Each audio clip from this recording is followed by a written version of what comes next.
오늘은 많은 분들이 건강을 위해 열심히 운동하면서도 정작 모르고 저지르는 치명적인 실수들에 대해 꼼꼼하게 짚어드리려고 합니다. 운동이 건강에 좋다는 사실은 누구나 알고 있습니다. 그런데 50대 이후에는 운동을 하느냐 안 하느냐보다 어떻게 하느냐가 훨씬 더 중요합니다. 잘못된 방식으로 운동하면 안 하는 것보다 오히려 몸에 더 큰 해를 끼칠 수 있기 때문입니다. 실제로 건강을 위해 의욕적으로 운동을 시작했다가 오히려 무릎을 망가뜨리거나 허리 디스크가 악화되거나 심한 경우 심장에 이상이 생기는 분들을 적지 않게 봅니다. 이런 안타까운 상황이 발생하는 이유는 대부분 20대나 30대 시절의 운동 방식을 그대로 50대에도 똑같이 적용하기 때문입니다. 우리 몸은 나이가 들면서 매우 근본적인 변화를 겪습니다. 그 변화를 제대로 이해하고 그에 맞게 운동 방식도 달라져야 한다는 것이 오늘 이야기의 출발점입니다. 먼저 근육에 대해 말씀드리겠습니다. 30대 중반부터 서서히 시작되는 근육량 감소는 50대가 되면 그 속도가 눈에 띄게 빨라집니다. 의학에서는 이것을 근감소증이라고 부릅니다.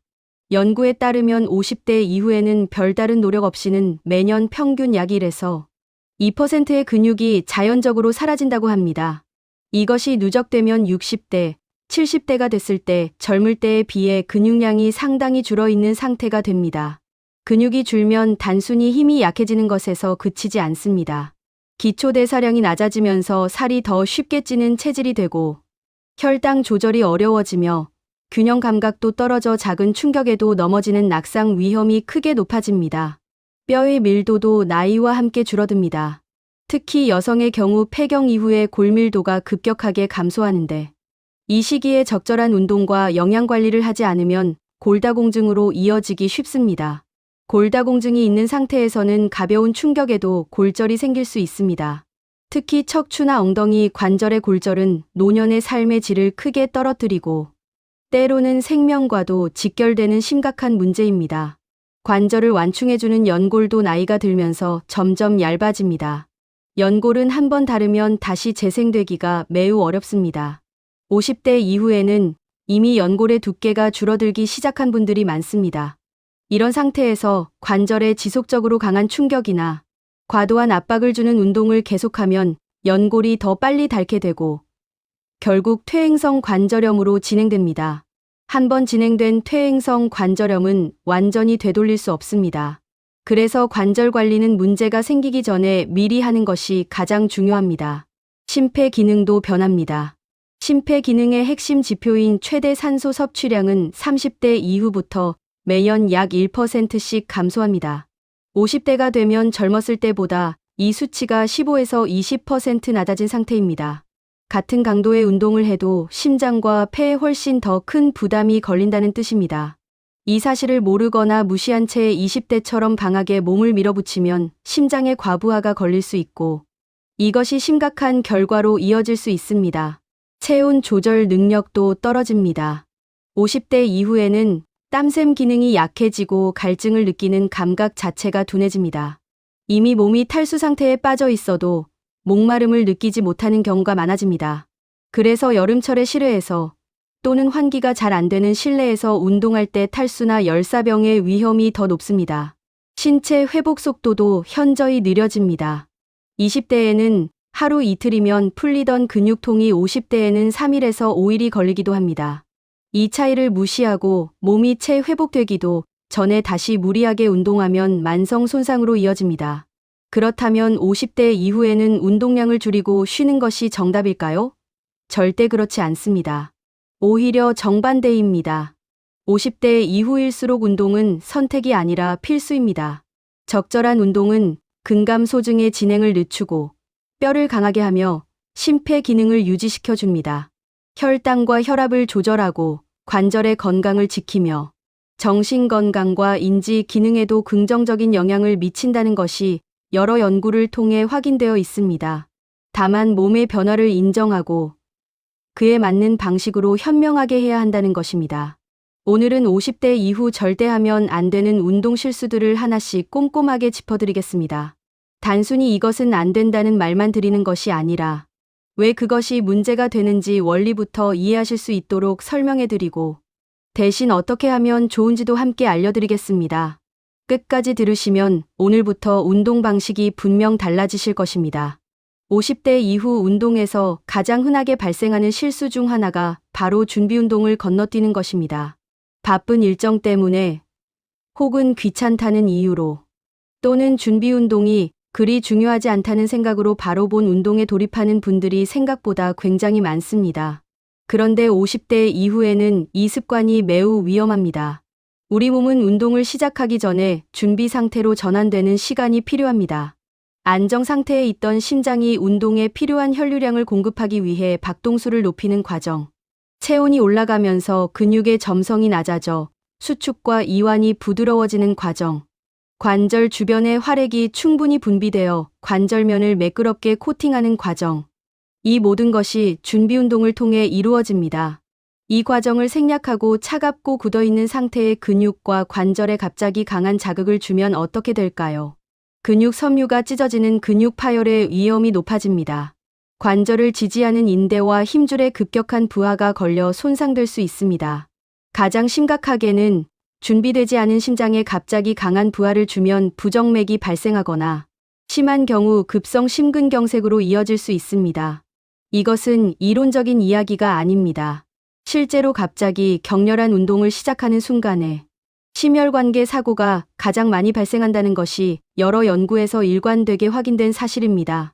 50대 이후에는 혈관의 탄성이 줄어들고 동맥 경화의 정도가 젊은 시절에 비해 진행되어 있는 경우가 많습니다. 그렇기 때문에 갑작스러운 혈압 상승이나 심박수 급등에 혈관이 대응하는 능력이 떨어져 있습니다. 준비 운동 없이 갑자기 격렬한 운동을 시작하는 것은 이런 분들에게 특히 더 위험합니다. 그렇다면 올바른 준비 운동은 어떻게 해야 할까요? 50대 이후의 준비 운동은 최소 10분에서 15분을 확보해야 합니다. 젊었을 때는 5분 정도로도 충분했다면 이제는 그 2배에서 3배의 시간이 필요합니다. 준비 운동의 핵심은 두 단계로 나눌 수 있습니다. 첫 번째 단계는 유산소 워밍업입니다. 천천히 걷거나 제자리에서 가볍게 발을 번갈아 들어 올리거나 아주 느린 속도의 자전거 페달링처럼 심장, 박동수를 서서히 올려주는 가벼운 유산소 활동을 5분에서 7분 정도 합니다. 이 단계에서 절대로 강도를 올리면 안 됩니다. 대화가 충분히 가능한 정도의 강도면 됩니다. 두 번째 단계는 동적 스트레칭입니다. 이것은 많은 분들이 오해하시는 부분인데 운동 전 준비 운동에서 해야 할 스트레칭은 흔히 생각하시는 정적 스트레칭, 즉 한 자세를 30초에서 1분씩 유지하는 방식이 아닙니다. 그것은 운동 후 정리 운동으로 해야 합니다. 운동 전에는 동적 스트레칭을 해야 합니다. 동적 스트레칭은 팔을 크게 앞뒤로 흔들거나 다리를 천천히 앞뒤로 차올리거나 어깨를 크게 돌리거나 허리를 부드럽게 좌우로 트는 것처럼 관절의 가동 범위를 천천히 넓혀가는 움직임입니다. 이것을 5분에서 8분 정도 해주면 근육과 관절이 본 운동을 받아들일 준비가 됩니다. 준비 운동을 할 때 통증이 느껴지는 부위가 있다면 반드시 그 부위를 더 집중적으로, 더 천천히 풀어주어야 합니다. 아프다는 신호는 그 부위가 아직 준비가 덜 됐다는 몸의 언어입니다. 그 신호를 무시하고 밀어붙이는 것이 바로 부상의 시작점입니다. 준비 운동이 충분히 됐는지 어떻게 알 수 있을까요? 몸에 약간 따뜻한 느낌이 나고 관절이 처음보다 부드럽게 움직이며 가벼운 땀이 배기 시작했다면 준비가 됐다는 신호입니다. 이 상태가 되었을 때 본 운동을 시작하는 것이 올바른 순서입니다. 오랫동안 운동을 쉬다가 다시 시작하거나 건강검진 결과가 좋지 않게 나와서 갑자기 운동에 의욕이 생긴 분들이 저지르는 가장 전형적인 실수가 있습니다. 처음부터 너무 높은 강도로 운동하는 것입니다. 마음은 이해합니다. 빨리 결과를 보고 싶고 잃어버린 시간을 한 번에 만회하고 싶은 마음이 드는 것은 당연합니다. 그러나 50대 이후의 몸은 그 의욕을 감당할 준비가 되어 있지 않습니다. 운동 생리학에서는 과훈련 증후군이라는 개념이 있습니다. 몸이 회복할 수 있는 속도보다 더 빠른 속도로 훈련 자극을 주면 근육, 관절, 면역 시스템, 신경계 전체가 과부하 상태에 빠지는 것입니다. 젊은 사람들도 이 함정에 빠질 수 있지만 50대 이후에는 회복 능력 자체가 낮아져 있기 때문에 과훈련으로 인한 손상이 훨씬 빠르게, 훨씬 심각하게 나타납니다. 구체적으로 어떤 문제가 생길까요? 근육이 회복되기 전에 또 자극을 주면 근육 섬유가 지속적으로 미세 손상 상태에 놓이게 되고, 이것이 쌓이면 만성 근육 통증, 근육 파열, 심한 경우 횡문근 융해증으로 이어질 수 있습니다. 횡문근 융해증은 손상된 근육 세포의 내용물이 혈액 속으로 대량 방출되는 것으로 급성 심부전을 일으킬 수 있는 매우 심각한 상태입니다. 무릎, 발목, 어깨 관절도 마찬가지입니다. 준비되지 않은 관절에 갑자기 강한 하중이 반복적으로 가해지면 연골이 급속도로 손상되고 인대와 힘줄에 염증이 생기며 이것이 만성 관절 질환으로 이어집니다. 심혈관계 측면에서도 위험합니다. 갑자기 높은 강도의 운동을 하면 혈압이 급격히 상승합니다. 평소 혈압이 높으신 분들 또는 혈압약을 드시는 분들이라면 이것이 얼마나 위험한지 아실 것입니다. 혈관에 동맥 경화가 진행된 상태에서 혈압이 갑작스럽게 치솟으면 혈관벽에 있던 플라크가 파열되면서 혈전이 형성되고 이것이 뇌졸중이나 심근경색의 원인이 될 수 있습니다. 그렇다면 올바른 강도 조절은 어떻게 해야 할까요? 가장 중요한 원칙은 점진적 과부하입니다. 운동을 처음 시작하거나 오랫동안 쉬었다가 재개할 때는 자신이 감당할 수 있다고 생각하는 것보다 훨씬 낮은 강도에서 시작해야 합니다. 그리고 강도를 올릴 때는 매주 전주 대비 최대 10%를 넘지 않아야 합니다. 이것을 10% 룰이라고 합니다. 예를 들어 이번 주에 30분씩 걷기 운동을 했다면 다음 주에는 33분까지만 늘리는 방식입니다. 운동 강도를 측정하는 실용적인 방법으로 이야기 테스트가 있습니다. 운동하면서 옆 사람과 짧은 문장으로 대화를 나눌 수 있다면 적정 강도입니다. 말이 전혀 나오지 않을 만큼 숨이 차다면 강도가 너무 높은 것입니다. 반대로 긴 문장을 막힘없이 이어갈 수 있다면 조금 더 올려도 됩니다. 심박수를 기준으로 삼는다면 최대 심박수의 50에서 70% 정도를 목표로 하는 것이 좋습니다. 최대 심박수는 대략 220에서 자신의 나이를 뺀 수치로 계산합니다. 50세라면 최대 심박수는 약 170입니다. 이 수치의 50에서 70%라면 85에서 119 사이가 됩니다. 이 범위를 유지하면서 운동하는 것이 안전하고 효과적인 강도입니다. 운동을 하다 보면 크게 두 가지 종류의 불편함이 생깁니다. 하나는 운동 효과가 나타나고 있다는 신호인 건강한 불편함이고, 다른 하나는 몸이 위험을 알리는 경고 신호인 통증입니다. 이 둘을 구별하지 못하는 것이 50대 이후 운동에서 매우 위험한 실수입니다. 운동할 때 근육이 타는 듯한 느낌, 즉 건닝 센세이션은 근육이 충분히 자극받고 있다는 정상적인 신호입니다. 운동 후 하루 이틀 뒤에 오는 근육통, 의학 용어로 지연성 근육통도 마찬가지입니다. 이것은 근육 섬유에 미세한 손상이 생기고 회복되는 과정에서 근육이 더 강해지는 정상적인 적응 반응입니다. 이런 불편함은 감수해야 합니다.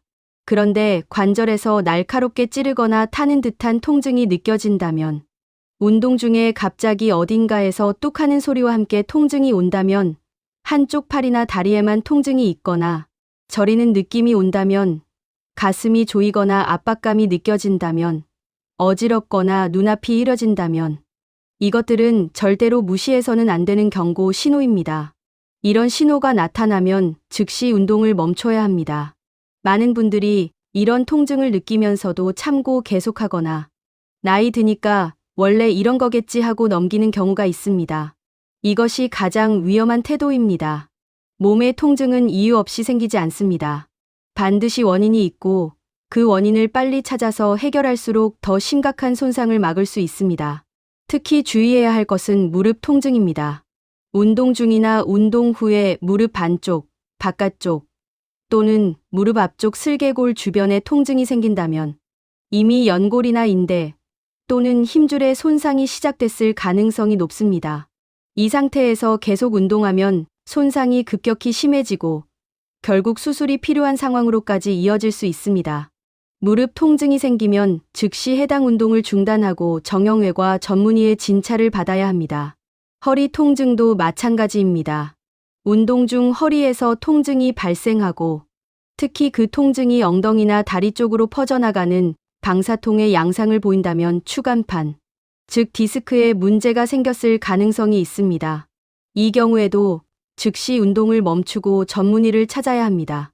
통증이 있는 상태에서 무리하게 운동을 계속하는 것은 손상 부위를 더욱 악화시키는 행위입니다. 가슴 통증이나 압박감, 숨이 심하게 차는 증상, 어지럼증, 식은땀, 메스꺼움이 운동 중에 생기면 이것은 심장이나 혈관에 이상이 생긴 것일 수 있습니다. 이 경우에는 운동을 멈추는 것에서 그치지 않고 즉시 119에 연락하거나 주변의 도움을 요청해야 합니다. 운동 중 발생하는 심장 관련 응급 상황은 빠른 대응이 생존을 결정합니다. 운동 후 통증이 이틀이 지나도 가라앉지 않는다면 그 운동은 현재 내 몸의 수준에 맞지 않는 것입니다. 운동 강도를 낮추거나 그 종목 자체를 바꾸어야 한다는 신호로 받아들여야 합니다. 통증을 참으며 계속하는 것을 근성이라고 생각하는 분들이 있는데 50대 이후에는 그 근성이 오히려 몸을 망가뜨리는 원인이 됩니다. 걷기, 수영, 자전거처럼 숨이 적당히 차는 유산소 운동은 심폐 기능을 높이고 체지방을 줄이는 데 매우 효과적입니다. 그래서 많은 분들이 건강을 위해 유산소 운동을 열심히 하십니다. 그런데 50대 이후에 유산소 운동만 하고 근력 운동을 전혀 하지 않는 것은 절반짜리 건강 관리입니다. 앞서 말씀드린 것처럼 50대 이후에는 근감 소증이 본격적으로 진행됩니다. 유산소 운동은 심폐 기능과 지구력을 키우는 데는 효과적이지만 줄어드는 근육을 다시 만들고 유지하는 데는 한계가 있습니다. 걷기를 아무리 열심히 해도 허벅지 근육, 엉덩이 근육, 상체 근육을 충분히 자극하지 못합니다. 근육을 유지하고 키우기 위해서는 반드시 근력 운동이 필요합니다. 근육은 단순히 힘을 내는 기관이 아닙니다. 근육은 포도당을 저장하고 소비하는 핵심 기관입니다. 근육량이 충분하면 식사 후 혈당이 올라갔을 때 그 포도당을 빠르게 근육으로 흡수해서 혈당을 안정적으로 유지하는 데 도움이 됩니다. 반대로 근육량이 부족하면 혈당 조절이 어려워지고 이것이 당뇨병이나 대사증후군으로 이어질 수 있습니다. 근육은 또한 안정시에도 지속적으로 칼로리를 소모합니다. 근육량이 많을수록 기초대사량이 높아지고 이것이 체중 유지에 큰 도움이 됩니다. 뼈 건강에도 근력 운동이 매우 중요합니다. 뼈는 외부에서 적절한 압력을 받을 때 더 촘촘하고 강하게 유지됩니다. 근력 운동은 뼈에 자극을 주어 골밀도를 높이는 효과가 있습니다. 이것은 수영이나 자전거처럼 체중이 실리지 않는 유산소 운동에서는 얻기 어려운 효과입니다. 낙상 예방 측면에서도 마찬가지입니다. 균형을 잡고 넘어지는 상황에서 몸을 보호하는 것은 결국 근육입니다. 특히 허벅지, 엉덩이, 종아리, 코어 근육이 충분히 강해야 낙상을 예방할 수 있습니다. 그렇다면 50대 이후의 근력 운동은 어떻게 해야 할까요? 헬스장에서 무거운 기구를 들어야 한다는 부담감을 가지실 필요가 없습니다. 처음에는 자신의 체중만을 이용한 근력 운동으로도 충분합니다. 대표적인 것이 스쿼트, 즉 앉았다 일어서기입니다. 의자에서 일어서는 동작을 반복하는 것만으로도 허벅지와 엉덩이 근육을 효과적으로 자극할 수 있습니다. 이 동작이 익숙해지면 점차 더 깊이 앉거나 반복 횟수를 늘려가면 됩니다. 벽 푸시업도 좋습니다. 바닥 푸시업이 어려운 분들은 벽에 손을 대고 팔굽혀펴기를 하는 방식으로 시작하면 됩니다. 이것이 충분히 익숙해지면 테이블이나 낮은 창틀 높이에서 그 다음에는 바닥에서 무릎을 대고 하는 방식으로 단계적으로 진행할 수 있습니다. 누운 자세에서 다리를 들어 올리는 동작은 코어 근육과 하복부를 자극합니다. 탄성 밴드, 즉 고무 밴드를 이용한 운동도 50대 이후에 매우 적합합니다. 무게를 자유롭게 조절할 수 있고 관절에 가해지는 충격이 작으며 가격도 저렴하고 집에서도 쉽게 할 수 있어 실용적입니다. 근력 운동은 주당 이틀에서 사흘, 같은 근육 부위 기준으로는 최소 이틀의 휴식을 두고 하는 것이 적절합니다. 회복 시간을 충분히 주어야 근육이 자라기 때문입니다. 운동을 열심히 한다고 해서 반드시 건강해지는 것이 아닙니다.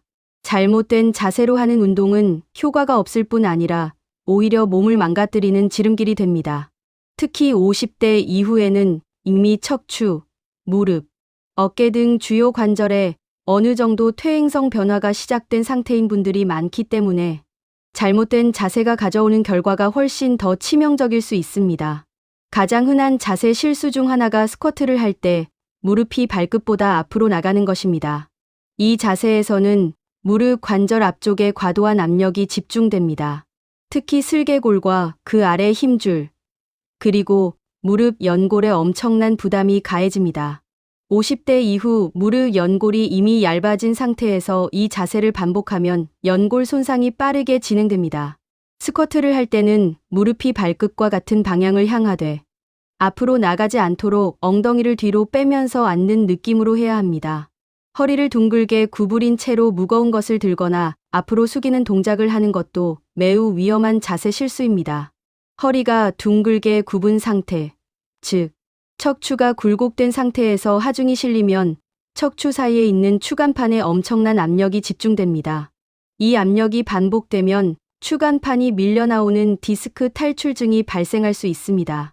무거운 것을 들 때는 반드시 허리를 곧게 펴고 무릎을 구부려서 다리 힘으로 들어야 합니다. 이것은 헬스장에서만의 이야기가 아닙니다. 바닥에서 물건을 집어 올리거나 무거운 장바구니를 들거나 텃밭 일을 할 때도 마찬가지입니다. 달리기나 빠르게 걷기를 할 때 발이 안쪽이나 바깥쪽으로 과도하게 틀어지는 것도 흔한 자세 문제입니다. 발의 정렬이 틀어진 채로 수천 보를 걸으면 발목, 무릎, 골반, 허리 전체에 비정상적인 부하가 누적됩니다. 거울 앞에서 걸을 때 발이 어떤 방향을 향하는지 한번 확인해 보시기 바랍니다. 이상이 있다면 올바른 자세를 알려줄 수 있는 전문 트레이너의 도움을 받거나 발 교정, 깔창을 사용하는 것도 방법입니다. 어깨 운동을 할 때 팔을 무리하게 머리 위로 올리는 것도 50대 이후에는 주의가 필요합니다. 나이가 들면서 어깨 관절 주변의 힘줄, 특히 회전근개라고 불리는 4개의 힘줄이 약해지고 탄성이 줄어듭니다. 이 상태에서 팔을 억지로 높이 올리거나 무거운 것을 어깨 위로 들어 올리면 회전근개가 찢어지는 파열이 발생할 수 있습니다. 회전근개 파열은 심한 통증과 함께 팔을 올리지 못하는 증상이 나타나며 경우에 따라 수술이 필요합니다. 어깨 운동은 팔을 어깨 높이 아래에서 다루는 동작 위주로 하고 머리 위로 올리는 동작은 최대한 자제하거나 매우 가벼운 중량으로만 해야 합니다. 목에 과도한 힘이 들어가는 자세도 문제입니다. 윗몸 일으키기를 할 때 손을 머리 뒤에 깍지 끼고 목을 앞으로 잡아당기는 방식은 경추, 즉 목뼈에 심한 부담을 줍니다. 50대 이후에는 경추의 퇴행성 변화가 상당히 진행된 경우가 많아 이런 자세가 특히 위험합니다. 복부 근육을 단련하는 운동으로는 목에 부담이 없는 플랭크나 데드버그 같은 코어 운동이 훨씬 안전하고 효과적입니다. 올바른 자세를 혼자서 익히기가 어렵다면 자격을 갖춘 운동 전문가에게 처음 몇 번은 자세 교정을 받는 것이 좋습니다. 잘못된 자세로 오랫동안 하는 것보다 올바른 자세를 짧게 하는 것이 훨씬 낫습니다. 또한 스마트폰으로 운동하는 자신의 모습을 촬영해서 확인하는 것도 자세 교정에 큰 도움이 됩니다.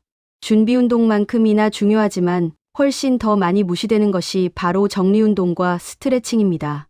운동이 끝나면 피곤하고 빨리 쉬고 싶은 마음이 드는 것은 당연합니다. 그래서 많은 분들이 본 운동이 끝나면 그냥 멈춰버립니다.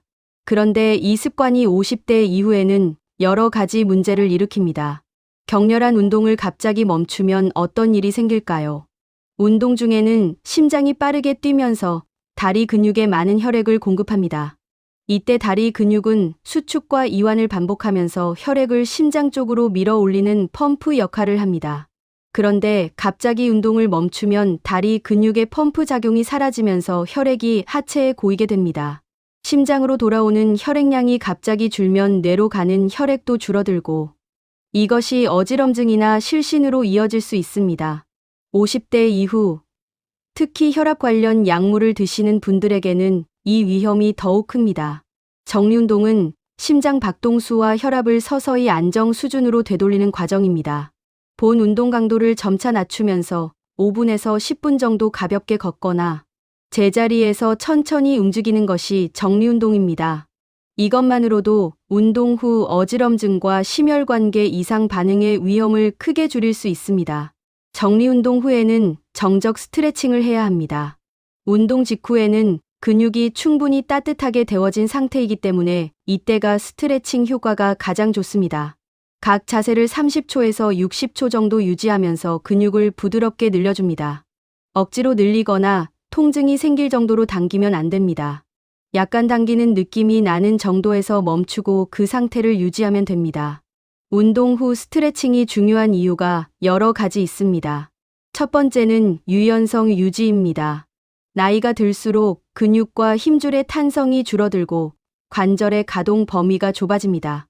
스트레칭을 꾸준히 하면 이 과정을 늦출 수 있습니다. 유연성이 좋으면 일상생활에서 움직임이 자유롭고 부상 위험도 낮아집니다. 두 번째는 근육 회복 촉진입니다. 운동 후 스트레칭은 운동으로 수축된 근육을 원래 길이로 되돌리고 혈액 순환을 도와 근육에 쌓인 피로 물질이 빠르게 제거되도록 합니다. 이것이 다음 날의 근육통을 줄여주고 회복 속도를 빠르게 합니다. 50대 이후에는 회복 속도가 느리기 때문에 이 부분이 특히 중요합니다. 세 번째는 자세 교정 효과입니다. 현대인들은 오래 앉아있는 시간이 많아 특정 근육, 특히 가슴 앞쪽 근육과 엉덩이 굴곡근이 짧게 굳어있는 경우가 많습니다. 이 부위를 꾸준히 스트레칭하면 앞으로 굽은 자세가 개선되고 허리와 어깨의 부담도 줄어듭니다. 특히 50대 이후에 꼭 스트레칭해야 할 부위는 허벅지 뒤쪽 햄스트링, 엉덩이 근육, 허리, 가슴 앞쪽, 어깨, 종아리입니다. 이 6부위를 매일 운동 후에 꼼꼼하게 스트레칭하는 습관을 들이면 몸의 변화를 확실히 느끼실 수 있을 것입니다. 운동 시간이 30분이라면 정리운동과 스트레칭에 최소 10분에서 15분을 할애하는 것이 이상적입니다. 운동과 수분 보충의 관계는 누구나 알고 있습니다. 그런데 실제로 운동 중에 충분히 수분을 보충하는 분들은 생각보다 많지 않습니다. 특히 50대 이후에는 이 문제가 더욱 심각해집니다. 앞서 말씀드렸듯이 나이가 들면서 갈증을 느끼는 감각 자체가 둔해지기 때문입니다. 이미 몸속 수분이 부족한 상태인데도 목마름을 전혀 느끼지 못하는 경우가 많습니다. 그래서 목이 마를 때 마신다는 원칙은 50대 이후에는 더 이상 통하지 않습니다. 우리 몸의 약 60%는 수분으로 이루어져 있습니다. 이 수분은 체온 조절, 혈액 순환, 영양소 운반, 노폐물 배출, 관절 윤활 등 신체의 거의 모든 기능에 관여합니다. 운동을 하면 땀을 통해 수분이 빠져나갑니다. 이때 수분이 충분히 보충되지 않으면 혈액의 농도가 높아지고 점성이 증가합니다. 혈액이 끈적해지면 심장이 혈액을 온몸에 펌프질하는 데 더 많은 힘이 필요하게 되고 이것이 심장에 과부하를 줍니다. 혈전이 생길 위험도 높아집니다. 혈전은 뇌졸중과 심근경색의 직접적인 원인 중 하나입니다. 탈수 상태에서는 근육 경련, 즉 쥐가 나는 증상도 훨씬 잘 생깁니다.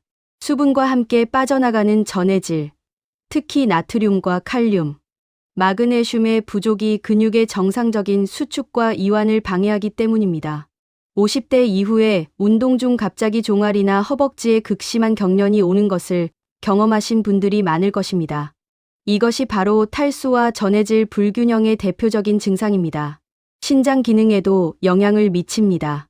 탈수 상태에서 격렬하게 운동하면 근육에서 나오는 대사 산물을 신장이 제대로 걸러내지 못하고 이것이 반복되면 신장에 만성적인 손상을 줄 수 있습니다. 50대 이후에는 신장 기능 자체도 서서히 저하되는 시기이기 때문에 더욱 주의가 필요합니다.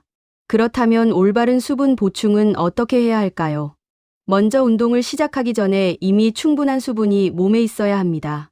운동 시작 약 2시간 전부터 물을 조금씩 마시기 시작하고 운동 직전에 한 컵, 약 200에서 250ml 정도를 마시는 것이 좋습니다. 운동 중에는 목이 마르지 않더라도 15분에서 20분에 한 번씩 150에서 200ml 정도의 물을 규칙적으로 마셔야 합니다. 이 원칙을 지키는 것이 중요합니다. 운동 강도가 높거나 날씨가 더운 여름철 또는 실내 온도가 높은 환경에서 운동할 때는 수분 손실이 훨씬 많습니다. 이때는 물과 함께 전해질 보충도 함께 해주는 것이 좋습니다. 시중에 나와 있는 이온 음료가 도움이 되지만 당분이 많이 들어있는 제품은 오히려 혈당을 급격히 올릴 수 있으므로 성분을 확인하고 선택해야 합니다. 당분이 없거나 적은 전해질 음료 또는 소금을 아주 조금 넣은 물도 좋은 선택입니다. 운동이 끝난 후에도 수분 보충은 계속되어야 합니다. 운동 후 체중이 줄었다면 그 줄어든 만큼이 거의 수분 손실입니다.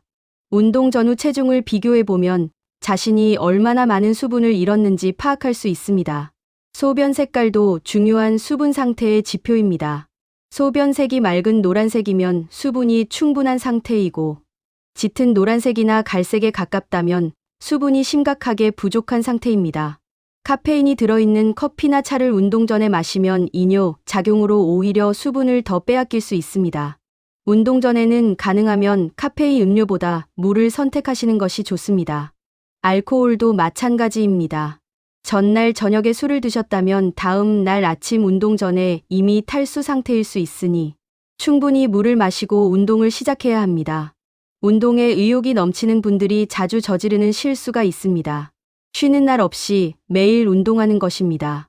매일 운동하면 더 빠르게 효과를 볼 수 있을 것이라는 생각 때문인데 이것은 운동의 원리를 정반대로 이해한 것입니다.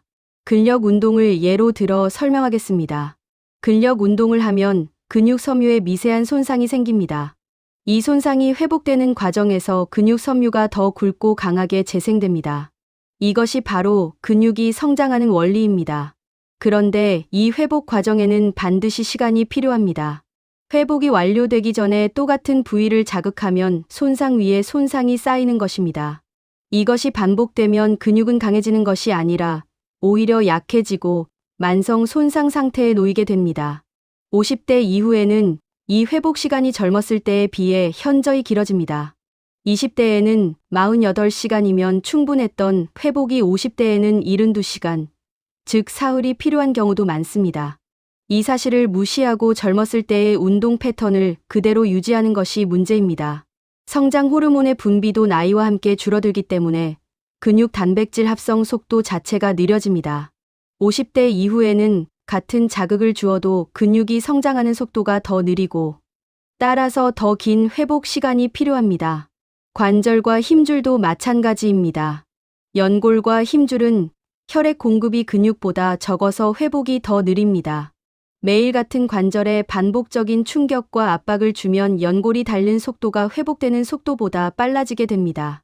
이것이 바로 과사용 손상입니다. 무릎 힘주렴, 어깨 힘주렴, 족저근막염 같은 만성 통증 질환이 바로 이런 방식으로 발생합니다. 신경계도 피로합니다. 운동을 조절하는 중추 신경계도 지속적인 자극에 피로를 느낍니다. 신경계가 충분히 회복되지 않으면 근육 조절 능력이 떨어지고 이것이 부상 위험을 높입니다. 또한 면역 기능에도 영향을 미칩니다. 적당한 운동은 면역력을 높여주지만 과도한 운동은 오히려 면역 기능을 억제합니다. 운동을 너무 열심히 하는 시기에 감기나 감염에 취약해지는 것은 이 때문입니다. 그렇다면 50대 이후의 적정 운동 빈도는 어떻게 될까요?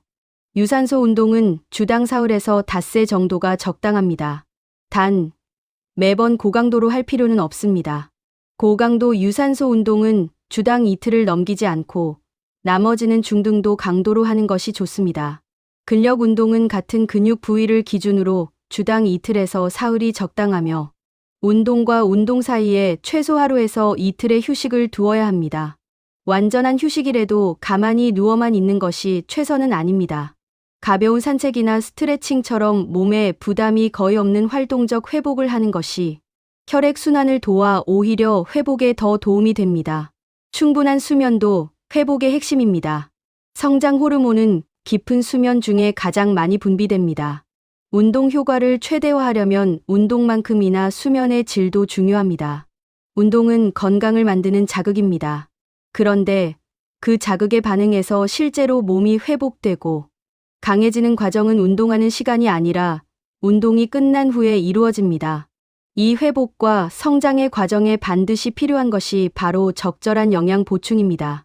운동만 열심히 하고 먹는 것을 제대로 챙기지 않으면 운동 효과가 크게 줄어들고 심한 경우 오히려 근육이 분해되는 역효과가 나타납니다.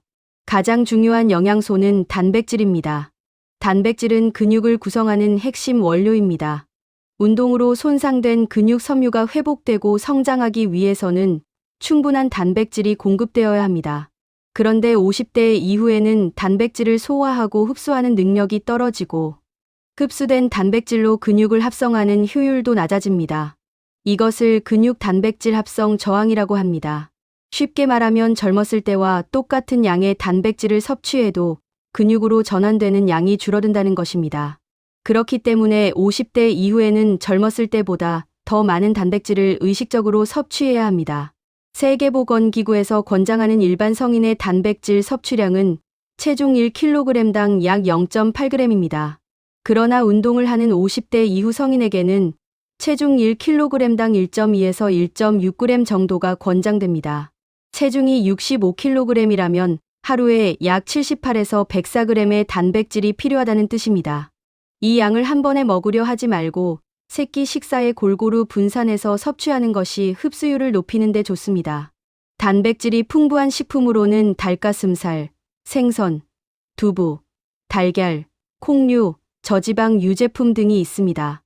특히 달걀은 단백질의 질을 평가하는 지표인 생물가가 매우 높아 몸에서 효율적으로 활용됩니다. 생선, 특히 고등어, 연어, 참치 같은 등푸른 생선은 단백질과 함께 오메가3 지방산도 풍부하여 근육 염증을 줄이고 심혈관 건강에도 도움이 됩니다. 운동 후 영양 보충의 타이밍도 중요합니다. 운동이 끝난 후 30분에서 1시간 이내, 이 시간대를 골든타임이라고 부릅니다. 이 시간에 단백질과 약간의 탄수화물을 함께 섭취하면 근육 회복과 성장이 가장 효율적으로 이루어집니다.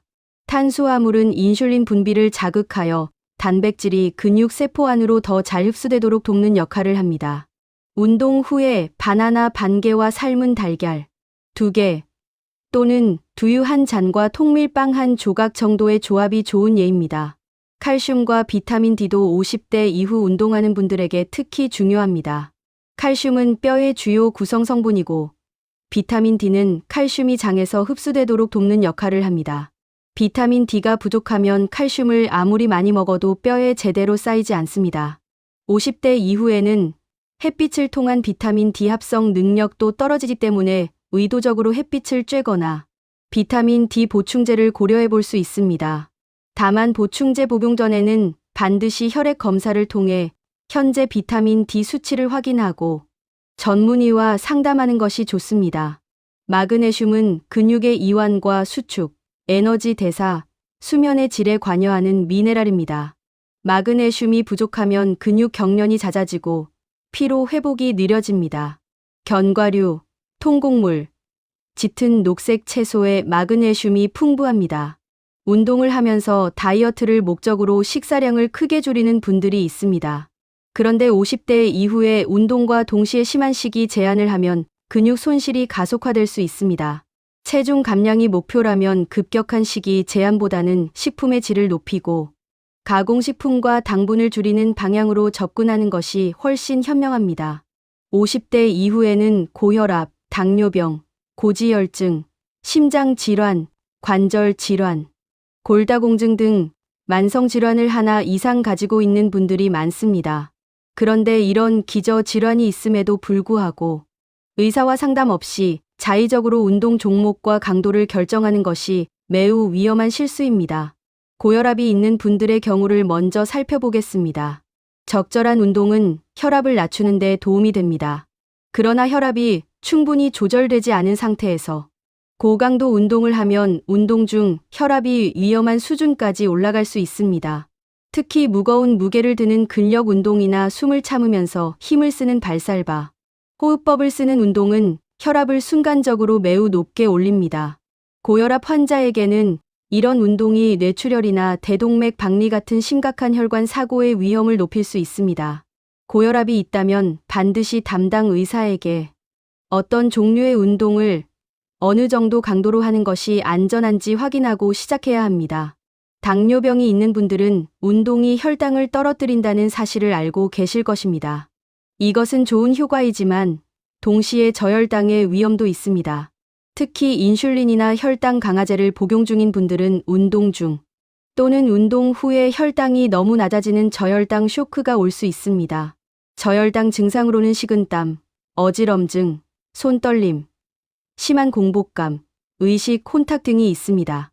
당뇨병 환자는 운동 전후에 혈당을 측정하는 습관이 필요하고, 운동 중에는 사탕이나 포도당 젤리 같은 빠르게 혈당을 올릴 수 있는 간식을 항상 지참해야 합니다. 심장 질환이 있는 분들에게는 운동 전 심장 전문의와의 상담이 필수입니다.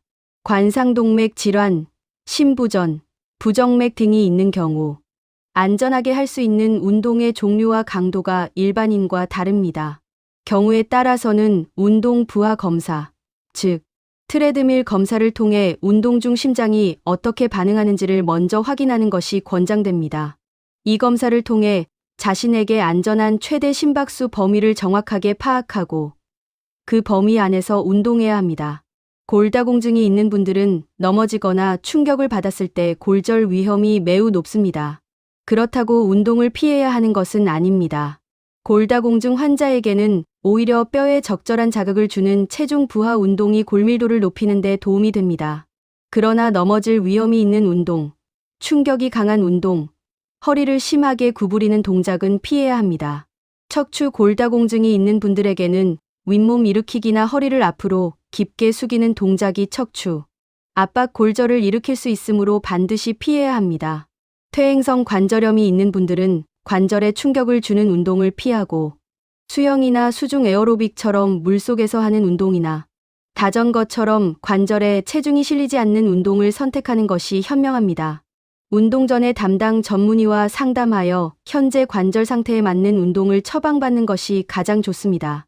결국 기저질환이 있는 분들에게 가장 이상적인 것은 운동 처방을 받는 것입니다.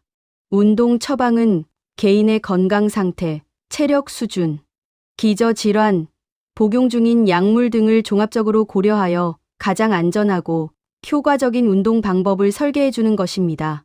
병원의 재활의학과나 스포츠의학 클리닉에서 운동 처방을 받을 수 있습니다.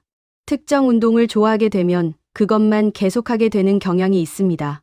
걷기를 좋아하는 분은 걷기만, 수영을 좋아하는 분은 수영만 하는 식입니다. 한 가지 운동을 꾸준히 한다는 것은 분명 칭찬받을 일입니다. 그런데 50대 이후에 한 종목만 고집하는 것은 운동 효과를 절반 이하로 줄이는 아쉬운 선택입니다. 이유는 간단합니다. 어떤 운동이든 자극하는 신체 부위와 기능이 한정되어 있기 때문입니다. 걷기는 심폐 기능과 하체 지구력에는 도움이 되지만 상체 근력이나 유연성을 크게 키워주지는 못합니다. 수영은 전신 운동이지만 체중이 물에 의해 지지되기 때문에 뼈에 자극을 주는 효과, 즉 골밀도를 높이는 효과가 적습니다. 자전거는 무릎 관절에 부담이 적고 하체 근력에 도움이 되지만 균형 능력이나 코어 근육을 충분히 자극하지 못합니다.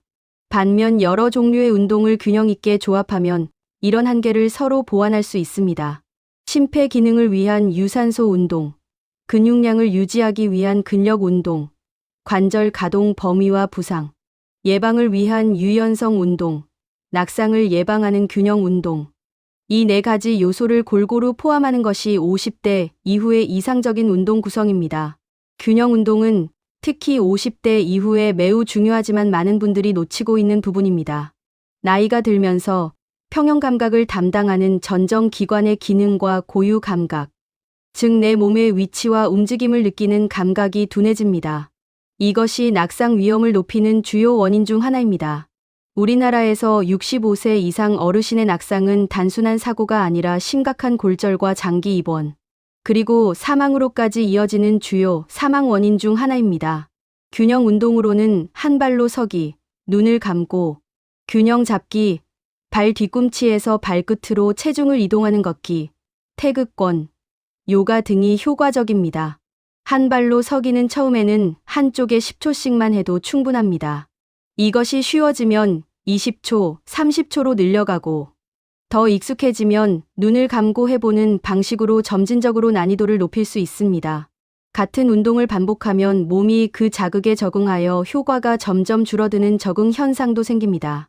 운동 종목을 다양하게 바꾸면 몸이 새로운 자극에 계속 반응하게 되어 운동 효과가 지속적으로 유지됩니다. 또한 한 종목만 반복하면 특정 부위에만 과도한 부하가 걸려 과사용 손상이 생기기 쉬운데 여러 종목을 번갈아 하면 이 위험도 줄어듭니다. 운동이 신체 건강에 좋다는 것은 잘 알려져 있습니다. 그런데 운동이 정신 건강, 인지 기능, 뇌 건강에 미치는 영향은 그에 못지않게 중요하면서도 많은 분들이 간과하는 부분입니다. 특히 50대 이후에 운동을 스트레스 해소나 감정 조절, 인지 기능 유지의 관점에서 바라보지 않는 것이 아쉬운 실수입니다. 운동을 하면 뇌에서 엔도르핀, 세로토닌, 도파민 같은 신경 전달 물질이 분비됩니다. 이 물질들은 기분을 좋게 하고 불안감을 줄이며 우울증 증상을 완화하는 효과가 있습니다. 실제로 여러 연구에서 규칙적인 운동이 경증에서 중등도 우울증의 항우울제와 비슷한 수준의 효과를 나타낸다는 것이 확인되었습니다. 50대 이후에는 인퇴, 자녀 독립, 건강에 대한 불안, 가까운 사람들과의 이별 같은 심리적 충격이 잦아지는 시기입니다. 이런 시기에 규칙적인 운동은 단순히 몸을 단련하는 것을 넘어 정신적 회복력을 높이는 매우 중요한 도구가 됩니다. 인지 기능과 치매 예방에서도 운동의 역할이 점점 더 주목받고 있습니다. 유산소 운동은 뇌로 가는 혈류를 증가시키고 BDNF라는 뇌신경 성장 인자의 분비를 촉진합니다. BDNF는 뇌세포의 생존과 성장을 돕고 뇌의 가소성, 즉 새로운 것을 학습하고 기억하는 능력을 유지하는 데 핵심적인 역할을 합니다. 여러 대규모 연구에서 규칙적인 유산소 운동이 알츠하이머, 치매를 포함한 인지, 기능 저하의 위험을 30에서 40% 줄인다는 결과가 보고되었습니다. 이것은 현재 나와 있는 어떤 약물보다도 강력한 예방 효과입니다. 그런데 운동을 단순히 의무감으로 또는 결과만을 위한 수단으로만 접근하면 오래 지속하기 어렵습니다. 운동 자체에서 즐거움을 찾는 것이 중요합니다. 좋아하는 음악을 들으면서 걷거나 아름다운 자연 속에서 운동하거나 친구나 배우자와 함께 하거나 댄스 스포츠나 수중 에어로빅처럼 사교적 요소가 있는 운동을 선택하는 것이 운동을 즐거운 일과로 만드는 데 도움이 됩니다. 운동을 사회적 활동과 연결하면 외로움도 줄고 꾸준히 지속하는 동기도 강해집니다. 목표를 너무 결과 중심으로만 설정하는 것도 정신건강에 좋지 않습니다. 몇 킬로그램을 빼야겠다, 혈압을 몇 이하로 낮춰야겠다 같은 결과, 목표만 있으면 목표에 도달하지 못했을 때 좌절감이 커집니다. 오늘 30분 걸었다, 이번 주에 3번 근력 운동을 했다 같은 행동 목표를 설정하고 그것을 달성했을 때 스스로를 칭찬하는 습관이 운동을 오래 지속하게 만드는 심리적 원동력이 됩니다. 오늘 50대 이후 절대 하면 안 되는 운동 실수들을 12가지로 나누어 꼼꼼하게 살펴봤습니다. 준비운동 생략, 강도의 급격한 상승, 통증, 신호 무시, 근력 운동 배제, 잘못된 자세, 정리운동과 스트레칭 생략, 수분 보충 소홀, 과도한 운동 빈도, 영양 보충 무시, 기저질환 간과 한 가지 운동만 고집, 그리고 정신건강과 운동의 연결을 놓치는 것까지 모두 12가지였습니다. 이 모든 것을 한꺼번에 바꾸려고 하면 오히려 지치고 포기하게 됩니다. 오늘 이 내용을 들으신 분들께 드리고 싶은 말씀은 한 가지만 먼저 바꿔보라는 것입니다. 지금 자신에게 가장 해당된다고 느껴진 실수 하나를 골라서 오늘부터 고쳐보시기 바랍니다. 준비운동을 항상 건너뛰고 있었다면 내일부터 10분만 더 일찍 운동을 시작해서 준비운동을 해보십시오. 근력 운동을 전혀 안 하고 계셨다면 이번 주부터 의자에서 일어서는 동작을 10번씩 3세트만 추가해 보십시오. 물을 거의 안 마시고 운동했다면 내일부터 운동 시작 전에 물 한 컵을 마시는 것부터 시작해 보십시오. 건강은 하루아침에 만들어지지 않습니다. 그러나 하루하루 작은 선택들이 쌓여서 5년 뒤, 10년 뒤의 몸을 결정합니다. 50대는 아직 충분히 많은 시간이 남아 있습니다. 지금 올바른 방식으로 운동을 시작하거나 기존 방식을 교정하면 60대, 70대에 훨씬 건강하고 활기찬 삶을 누릴 수 있습니다. 오늘 이 정보가 여러분의 건강한 선택에 작은 도움이 되었으면 합니다. 감사합니다.